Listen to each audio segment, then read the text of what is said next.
perkenalkan, nama saya Yustini. Hari ini kita akan berbincang-bincang santai dengan seorang narasumber, yaitu seorang dokter. Di sebelah saya nih, Dokter Manik Rucike. Hai. Ya. Gimana kabarnya, Dok? Baik. Oh ya, baik ya. Syukurlah semua dalam keadaan baik-baik saja, sehat ya. Gini nih, Dok. Kita langsung aja deh, yang kan namanya bincang-bincang santai gitu. Jadi biar lebih rileks. Jadi saya langsung aja to the point nanyanya. Gini, Dok.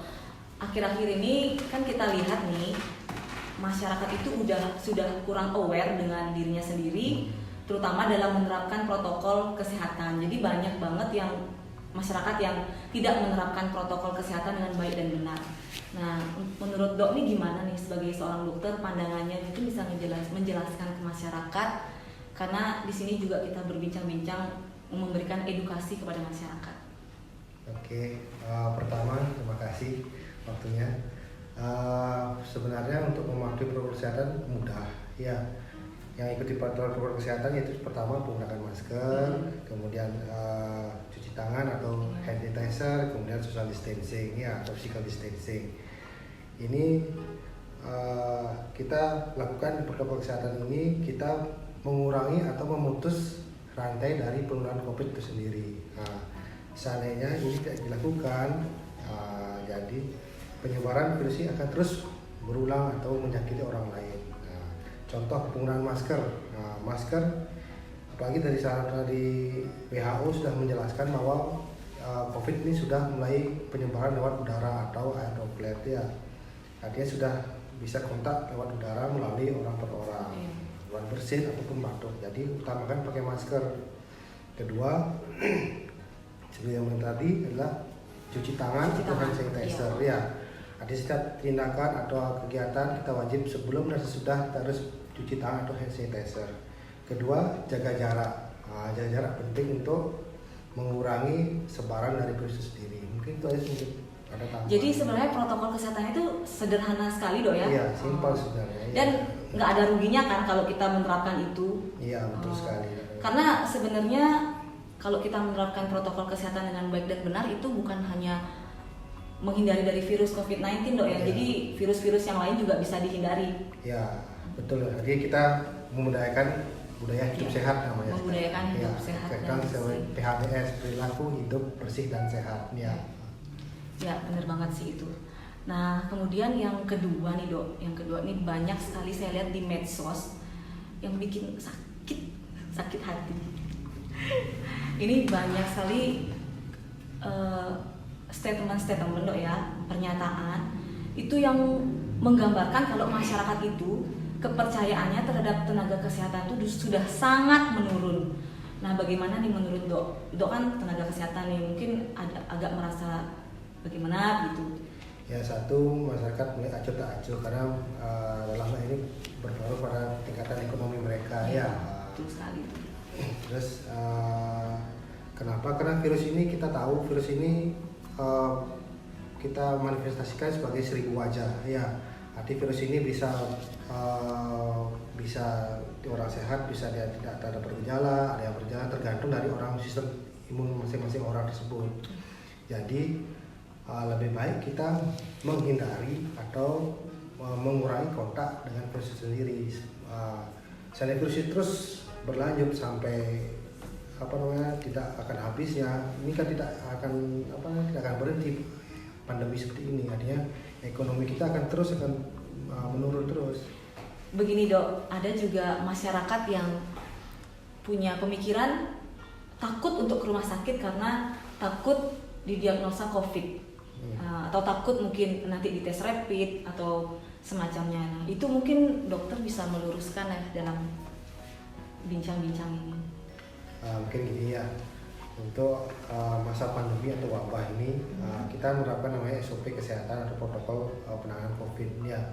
Pertama, sebelum pasien itu datang ke pemeriksaan, kita ada namanya screening namanya ya, screening COVID di awal pendaftaran sampai dia mengalami pemeriksaan. Nah, kita ada screening awal, kita screening pasien, kita suspekkan atau kita duga terjangkit COVID. Misalnya tidak ada terjangkit COVID, kita tidak akan lakukan screening mengarah ke rapid atau ke swab ya. Pertama itu ciri-ciri COVID sendiri adalah yaitu satu pertama panas, kemudian ada lemas, kemudian ada sesak. Itu kita wanti-wanti atau riwayat kontak sebelumnya dengan wilayah zona merah ataupun dengan penderita. Mungkin itu saja. Terus kemudian tidak semua pasien masuk ke fasilitas kesehatan ataupun pemeriksaan ini semua akan kita COVID-kan enggak. Tapi kita sering di awal, kalau memang dia perlu, baru kita rencanakan untuk mendapatkan rapid test atau swab test. Ya, Bu. Nah, berarti bisa kita simpulkan di sini bahwa tidak semua masyarakat dites rapid, Dok ya? Ya, betul. Tidak semua pasien yang masuk ke rumah sakit atau puskesmas itu dites rapid. Ya, betul. Terus ada sisi kita namanya tindakan emergensi. Artinya ada pasien dengan patah atau kita laksanakan tindakan emergensinya, plus kalau ada tindakan kita tetap akan merapid pasien. Ini untuk rapid kita akumulasikan waktu bisa 15 sampai 30 menit. Sedangkan swab itu waktunya bisa pakai hitungan jam atau bisa sampai 2 hari sampai seminggu. Oh, jadi begitu, Dok ya. Jadi tidak semua pasien itu di tes rapid yang masuk ke rumah sakit atau puskesmas, tidak semua langsung di tes rapid seperti itu. Nah, ada semua. Yang ada indikasi melalui screening COVID di awal pendaftaran. Kalau ada indikasi mengarah teman pendaftaran atau yang bertugas melakukan screening akan melapor ke dokter pemeriksa. Indikasi jelas bahwa ada akan rapid atau tidak. Nah, jadi ini semuanya adalah sebuah prosedur ya, kembali lagi itu prosedur.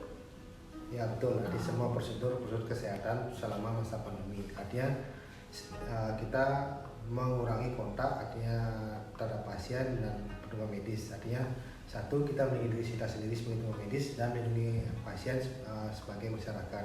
Berarti di sini saling menguntungkan, Dok ya, gitu ya, seperti itu. Ya. Saling menguntungkan antara pasien dan tenaga medis. Ya. Nah, ini pertanyaan terakhir, Dok. Kita kan sudah memasuki era new normal.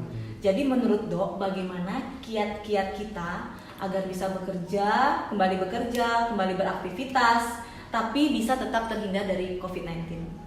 Ya, jelas untuk penerapan era new normal atau era baru, kita tetap mematuhi protokol kesehatan. Ya, yaitu satu, kembali penggunaan masker, cuci tangan, social distancing atau physical distancing. Kemudian ada jaga kondisi tubuh, jangan misalkan yang terpapar sakit atau terlalu capek, kelelahan, exhausted. Kemudian berolahraga atau aktivitas fisik minimal 15 sampai 30 menit untuk menjaga imunitas tubuh. Terus jangan berpikir pesimis tentang virus ini. Yang berpikir negatif ya. Jadi harus selalu positif thinking. Ya betul. Jadi ini memberikan stimulasi hormon yang bagus buat imun kita sendiri.